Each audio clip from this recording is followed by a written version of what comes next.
17th chapter, beginning at the 14th verse. When they were come to the multitude, there came to him, y'all listen in closely, to him a certain man, kneeling down to him and saying, Lord, have mercy on my son, for he is lunatic,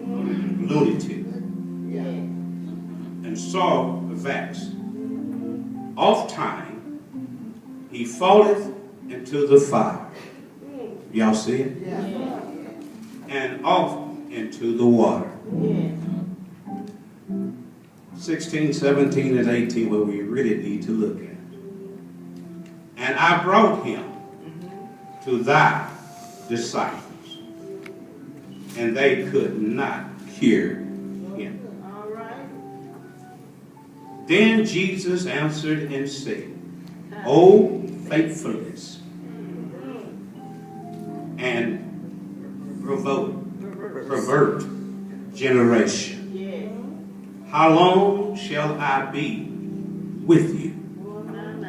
How long shall I suffer you? Bring him hither to me. And Jesus, 18, and Jesus rebuked the devil, and he departed out of him, and the child was cured from that very hour. Look at each other. You said, neighbor, the devil is making me do it. The devil is making me do it. Y'all remember the TV show about Flip Wilson? He would say, the devil made me do it. I want to share something with y'all today. Stop blaming everything on the devil, unless in you the devil itself. It's because you wanted to do it in the beginning. Have I got a witness? So therefore, Satan's works goes on, regardless where you are, on your jobs. We always say he there, but you can turn that around and she there. Excuse the language, but I've had people come to me and say, I have had H on my job. H-E on my job today. But prayer changes things. Have I got a witness? So when the devil gets started, we go to him in prayer. You know where his playground is. So before you get to that playground, when he woke you up this morning, you should have started praying again. Are y'all hearing me? Because the devil is hot and he or she is on his trail. Satan, the devil, has a job to do. I had forgot you. He has a job to do. Am I right? So you gonna do your job, and he gonna do his job. So now, to prove my point, time after time we try to do the right thing, but the devil will come in and steal your joy. How How many of you start singing? Are you happy? You say, I woke up this morning with my mind stayed on Jesus. Have I got a witness? But some way, somehow, what's going to happen? He's going to come through. Even as you start getting out of the bed. Ooh, that pain hit me. There ain't nothing but the devil. My heart flooded. Ain't nothing but the devil. And then you're happy you get out of bed. That husband come in and start raising sand for nothing. That wife come in and start raising sand for nothing. Y'all not hear what I'm saying? That child, that son, that daughter, they come in like they're supposed to have. And yet now my car's on flat. Now my car's out of gas down the road. And no, I want to go to church this morning. The devil is busy. So what do we say? The devil makes me do it. So to prove my point, God was talking with Satan. Job, the first chapter, verse 1. And God, the Lord, asked Satan, says unto Satan, whence cometh thou? Then Satan answered the Lord and said, from going to and fro, seeking whom I what? Ouch. Mean I want to get. So, Reverend Frazier, his mind is made up with Jesus, saying you can't come in here and get out of here. You're going to leave my heart alone. This is the temple of the Lord. Well, he'll flee from him and he'll come to me. If I'm weak enough, I'll invite him in. Are y'all hearing me? We're not preaching today. We're going to teach this today. So how do you ever Satan will come in? Matthew 17, beginning at verse 14. Satan will come in and he will try to do his best to steal that joy. Why did that song write like the song said, this joy that I have? Y'all are helping me, thank you. And he can't take it away. Now, again we say he. We can turn around and say she can't take it away. Now, why am I saying the he and she? The devil gets in everybody. Have I got a witness? So, when he gets in us, what's that woman name, that man name that the Lord told him not to get out of Sodom and Gomorrah and not to look back? Lot and his wife. Have I got a witness? Be with me now. So if she had obeyed God, now Lot did. If she had obeyed God, she would not have turned to a pillar of salt. A lot of times God is showing us something and telling us what to do. We hard-headed, stiff-necked, and don't want to listen. That's what he said in Exodus, the 4th chapter, when Moses said, Lord, they stiff-necked and hard-hearted. They don't want to listen. Sometimes people can't tell you nothing. But that's all right. The Bible tells us he that have an ear. Have I got a witness? So therefore, when the Lord was talking with the devil, he said, I'm going to and fro. And some of us is weak enough to let him or let her come in. He tried it with Jesus. Matthew, Jesus told him, get thee behind me when he was on the mountain. He fasted 40 days and 40 nights. And then he came, he was hungry. I can get him now. That devil's like black people. Paul said, when I have a desire to do good. So the devil will come in and he'll try to seek, steal, and to destroy your goodness. So God asked him, have you considered my servant Job? But Job was a strong man. Wasn't he?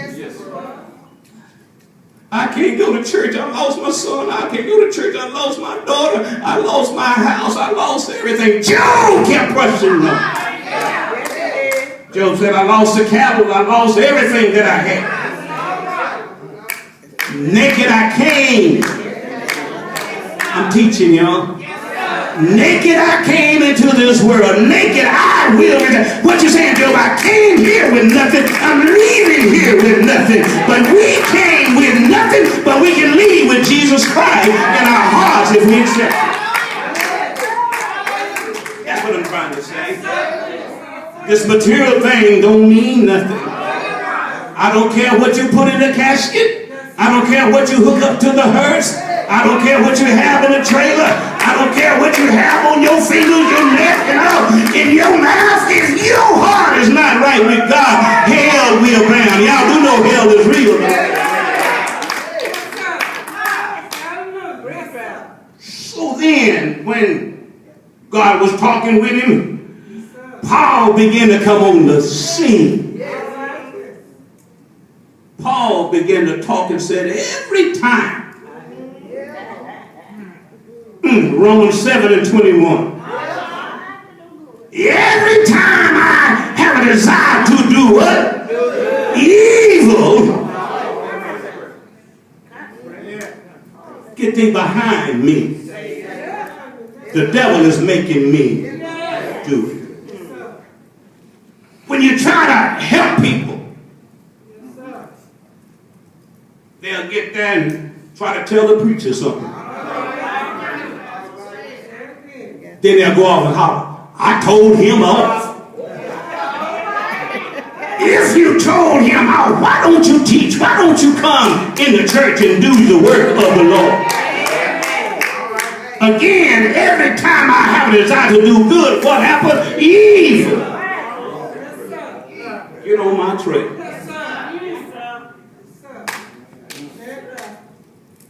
David began to write. He knew the devil was after him. Creating me. Because my heart is dirty. It's not right. I'm envy. I'm jealous. I'm hatred. I want to put a stumbling block in your pathway. I want to get you. So I can't see you get good things. I hate to see you be praised. So I'm jealous. And so, Lord, clean me up. Get this jealousy out of my heart. Get this envy out of my heart. Right me when I'm wrong. You want to go to heaven, don't you? So then we have to live right. And when we learn to live right, God started and strengthened our steps towards him. Don't you know all of our steps is ordered by the Lord? Have we got a witness?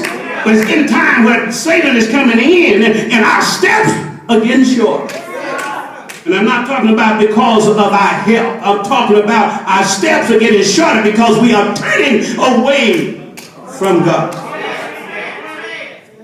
Okay, so I'm going to stay in the Word. Not the Word, the Word. But then look what John 10:10 says.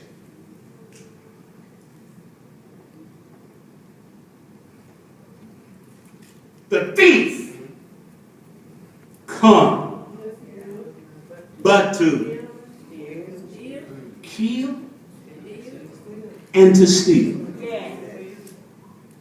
But then Jesus says, I am come that they may have life and that they may have it more abundant. So which one are you going to serve? Are you going to serve Jesus? Or are you going to serve the devil? Have we got a witness? So stop saying the devil made me do it and start saying God fix it so I can do it for you. The son said, do it for me, fix my heart, that I'll be able to serve you. Take hatred, malice, and envy out of my heart so I can see clearly now. The sky is not great. So, When the thief comes, that's the devil. He come to steal. Now, what is he stealing from us? He's stealing my joy.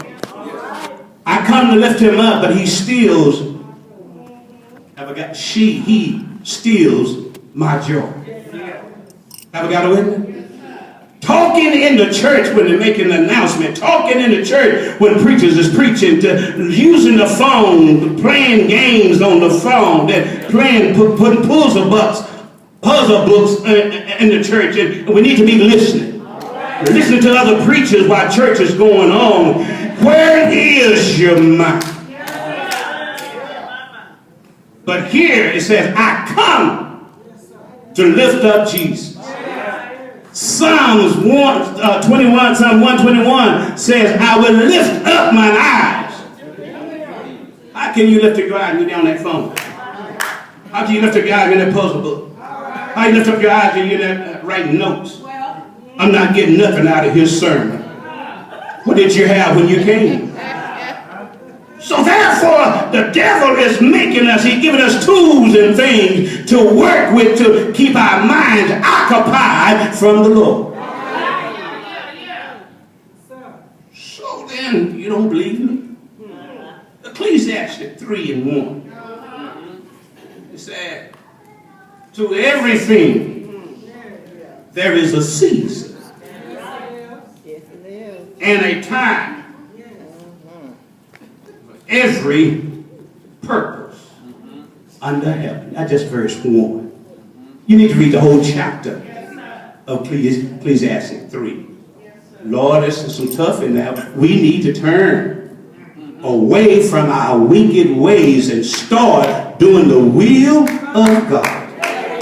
And when we learn to do the will of God, then you can be like Brother Billy Mack. David said, I'm on the right road now. So then, verse 14, there's two things I want to show you, and then I'm going to let you go. There's two things here. Look at verse 14. It says, when they were come to the multitude, there came to him a certain man kneeling down to him and saying, he humbled himself. Have I got a witness? How can you tell me that you love me, then you better bless me out. You better cuss me out. And then 2 days later, you need some help. Have I got a witness? And Christian folks, I know them cuss words didn't leave you. Some still in the closet. And it's got some meat on those bones.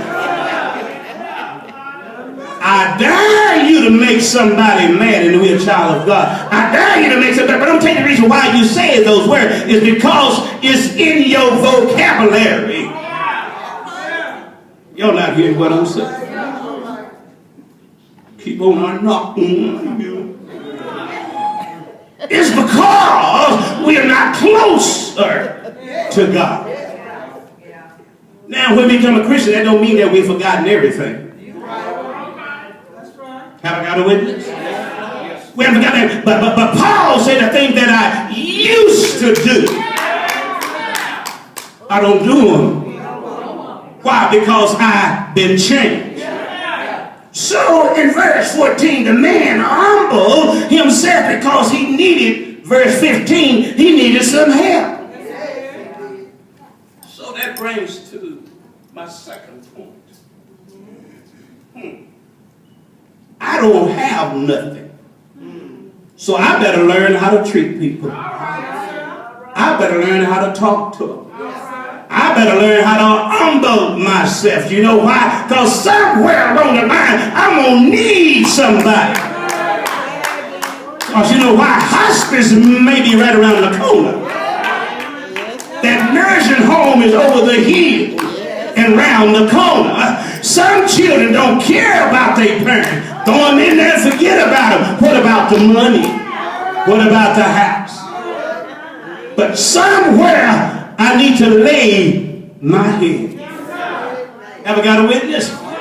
So if I know Jesus and I know him for myself, I have a made of mine and I'm going to stay with the Lord. So here, 14, he humbled himself. But in verse 15, he said he needed some help. Ever got a witness? And while he was there, he said, Lord, look at here. My son falls into the fire. And then he falls in the water. So that was that means that he had a disease. And so when he had that disease, he couldn't help himself.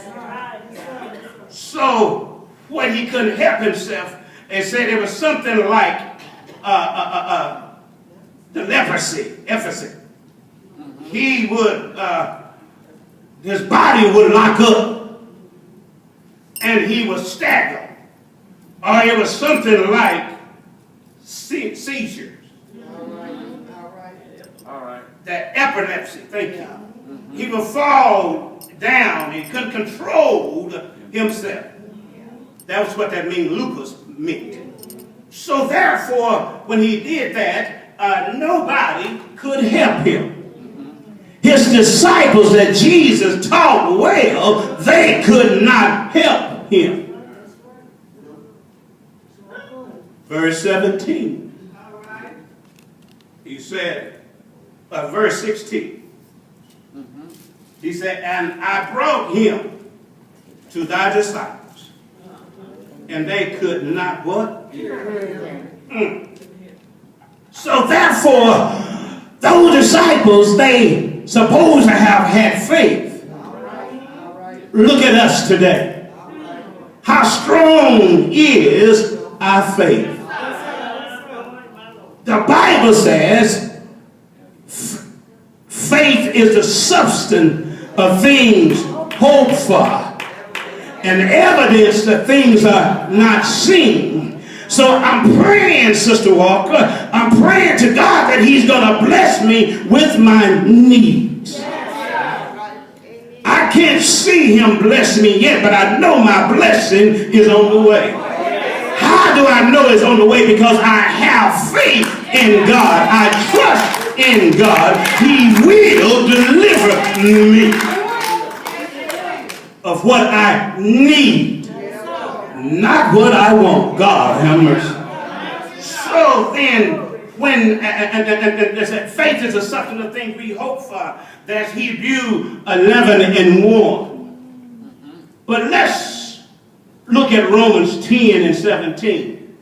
So then, faith coming by hearing, and hearing by the word of God. He said he's going to do this for me. He said he will. Well, now throw something else in here, preacher. Malachi 3:10, bring ye all the tithes into the storehouse, that there may be meat in my house. So I will bless you. You blessing me. Psalm 34:1. David said, I will bless the Lord at all times, for his praises shall. I wish I could preach this. Shall continually be in my mouth. So then the disciples did not have the faith that they could heal this man. Verse 17. What did Jesus tell them? He said, and Jesus answered and said, O ye faithfulness. Meaning that you don't have no faith, no trust that you could do this.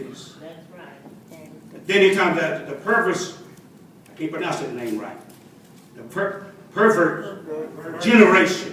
Who, how long shall I be with you? Now, I've been with you all this time, and you, excuse me, y'all, let me put in my own word, and you still haven't learned nothing yet. You have seen me give sight to the blind. You have seen me heal the sick. You've seen me take 5 loaves of bread and 2 fish and fed the multitude, and you still can't. When I was in the bottom of the ship fast asleep. The storm came, and you could not conquer the storm. And I said, oh, ye of little faith. He spoke to the water stopped. He spoke to the wind quit. You've been with me this time, all this time, and you can't do it. Can I go a little bit further in closing? You got there, and you're trying to send the multitude away from the Lord. Send them away because we don't have no food for him, for the multitude. That's what Jesus, the disciples told him. But Jesus turned and said, sit them down. Have I got a witness? Then they said, Lord, what are we going to do with all these people? How are we going to feed them? We need to send them away. Then, here comes Jesus. Say, what we have, the only thing we see is the land out there, and he's got, see, we only see first, I know. The land where he got a sandwich, he got something out there. He said, bring it here. Give it to me. I want to demonstrate. Jesus took the bread and the fish. He looked down. No, he looked up towards him. Well, why do we look down? Is your blessing going to come from me? Go back. I lifted my eyes to the hill. I look up. Yes. Where my help comes from. Have I got a witness? So my help, my blessing, my everything. Come from above. Come from above. Yes, Lord. So then, Jesus took the bread and the fish and he looked up towards heaven. And he started blessing. See, my blessing don't come down. It doesn't come from up. From the ground up. It comes from up. Down. Your blessings come down. So he looked up to Jesus, to his Father. And he blessed him. And he had so much food. Hey. Have I got a witness?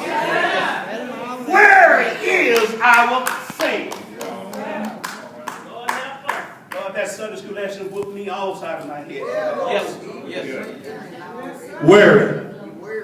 But I don't worry about the food. Because if there's a soup bone in the kitchen, Sister Bedford going to cook a meal. It tells us not to worry. Dr. Medlock told me, he said, if you're going to worry, don't pray. And if you're going to pray, don't worry. So these men, the disciples did not have the faith. But look what Jesus did, verse 18. He took verse 18 and he began to heal that man.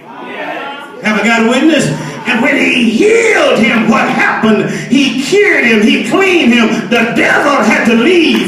When the devil gets in our life, when you start telling Jesus on that devil, you remember when we was chilling at home, I'm going to go tell mother and daddy on you. And y'all quit what you was doing, quit fighting, we quit stealing, whatever you're doing. But then, oh, you going over that neighbor's house, stealing them peaches off the tree. I'm going to tell it. When Jesus got through with that devil, he had to leave in that same hour. Have I got a witness? In that same hour, he had to get out of here. So that's what we need to do with us. When the devil started approaching us, we said, leave me alone. Then you have to say, for Father I live, for God I live, and for God I'm going to die. Satan will flee, but you have to be strong in the Lord. And then when you learn to be strong in him, then you can say, I'm going to trust in the Lord. Have I got a witness? I'm going to trust in him until I die. And when I learned how to trust in him, I learned that Jesus walks with me. I learned that Jesus talks with me. I learned that he's a shield.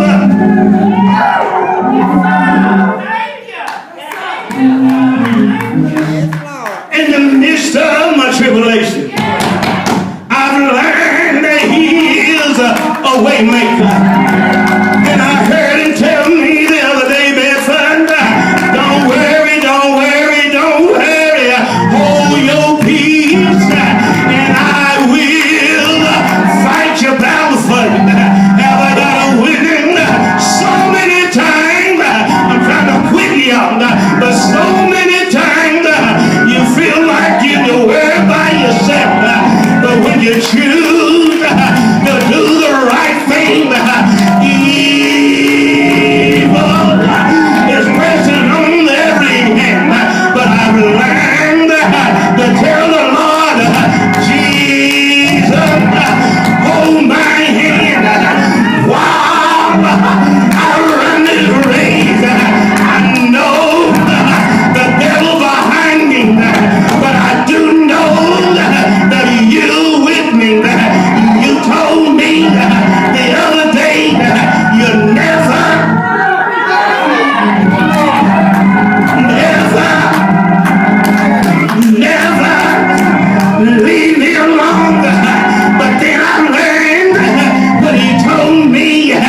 for God. I'm going to die. And don't you know we're going to leave this world? Where your heart is right or not. We're going to leave this world, church. Like somebody used to, when I was a child, they used to sing that song. Get right with God. And do it now, for he will surely show you how. Get right with it. We have to quit pretending. We got to quit acting like we know it and then don't know it. These little things we say, we get angry. These little things we do, we get angry. But let me tell you something. This too will pass. But if the United States, I was sleeping, it came in late this morning. If the United States don't change, we're leading like Solomon Gomorrah. Men sleeping together, women sleeping together. Animals with men with animals, women with animals. Y'all get ready. It's time to make a change.